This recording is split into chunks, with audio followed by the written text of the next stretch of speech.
Dear Tita L, iniwan ako ng bebe ko! Yun po yung sabi sa sulat eh. Yun po talaga. Dahil sa paghanga ko sa isang tao. Crush lang naman yun. Pero nang iwan agad. Ang OA. Sa observation niya, kulang na lang daw, magpagawa na ako ng tarpaulin para sa crush ko na yun. Magme-message na lang daw ako kung siya na ang nasa isip ko tuwing magkasama kami. Ang sagot ko, sige, pinapalaya na kita. Pero, pag nagpaparamdam ako sa'yo, tatanggapin mo pa ba ako? Aba? Sumagot agad ng, well, kung hindi na ako taken, sakaling babalik ka. Charot-charotan din siya, Tita El, pero alam mo, mabait yun. Ang sagot ko na lang, hindi ka sure.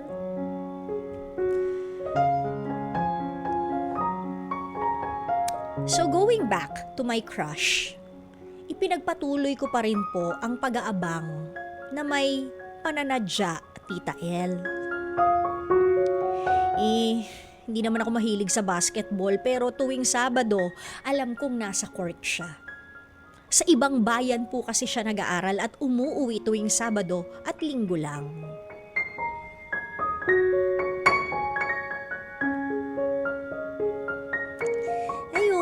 Kunyari, dadaan ako doon at magtatanong kung nakita niya si ganyan, si ganito, pero alam mo naman na wala talaga doon. Follower din ako noon sa social media, Tita El. Yung hindi ko pa po napanood ang video niya, naka-heart na agad at best in comment pa. Pero, kung kasama niya sa post ang jowa niya, dead ma ako. Scroll up siya sa akin.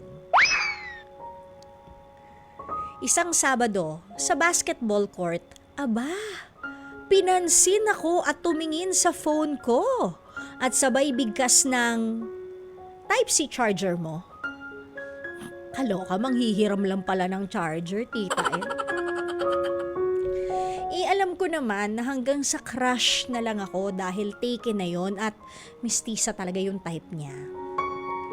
Hindi naman po ako umaasa dahil wala naman akong pag-asa. Alam ko lilipas din to. Pero malay ko, pagdating ng panahon, your new listener, Elaine.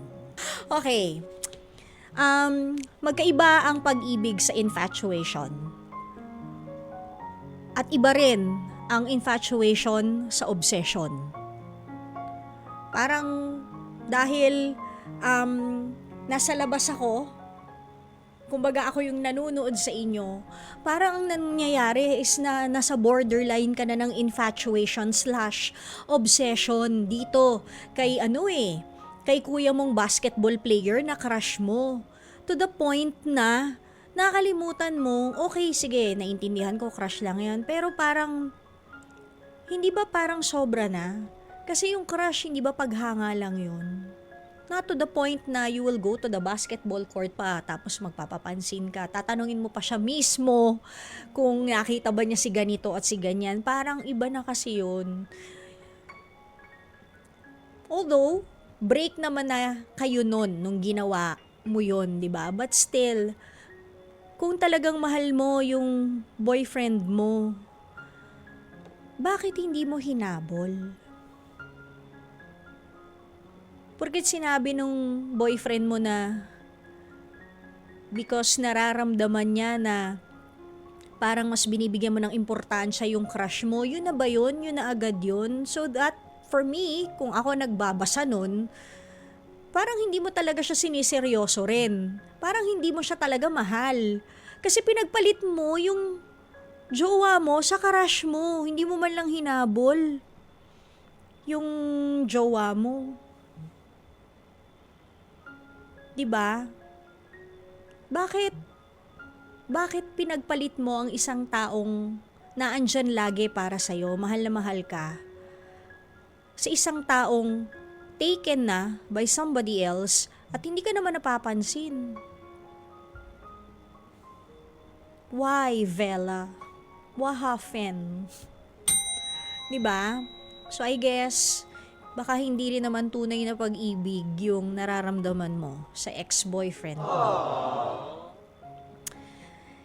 At hindi ko alam, Elaine, kung saan hahantong itong pagkahumaling mo dito kay basketball crush mo. O sa basketball player crush mo. Hindi ko alam kung saan to hahantong, pero sana wag mo lilimutin yung sarili mo.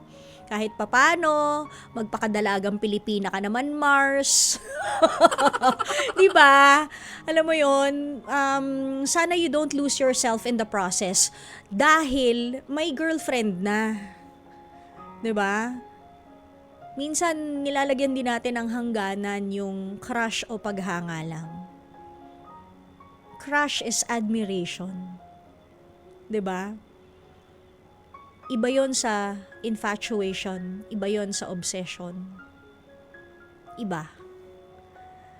Siguro dapat i-define mo muna talaga kung ano ba yung nararamdaman mo towards this guy. Kasi baka hindi lang siya simpleng crush lang. Okay? Pero kung maligaya ka, di sige. Huwag ka lang sanang mapipisikal. Okay?